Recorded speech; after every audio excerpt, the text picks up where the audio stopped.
Vâng, xin chào quý vị khán giả đang theo dõi video của mình nha.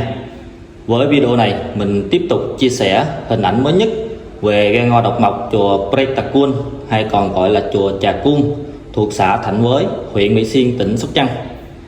Hiện tại thì chiếc ghe độc mộc của chùa Trà Cung cũng đã lắp ráp xong phần đầu cũng như là các công đà dưới của chiếc ghe.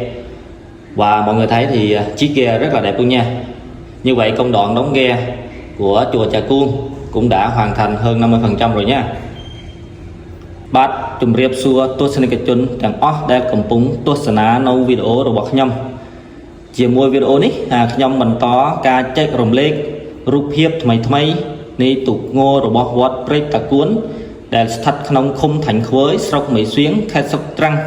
ដែលបានសាងសង់នៅឯកម្ពុជាបច្ចុប្បន្ននេះទូករបស់វត្តព្រែកតាគួនក៏បានគុំក្បាលដូចជាបានចាប់កង់ខាងក្រោយរួចហើយយើងមើលទៅពិតជាស្រស់ស្អាតខ្លាំងណាស់ដូច្នេះដំណើរការសាងសង់ទូកបានសម្រេចជាង 50% ទៅហើយវីដេអូរបស់ខ្ញុំមានតែត្រឹមនេះទេសូមអរគុណទស្សនិកជនដែលបានទស្សនា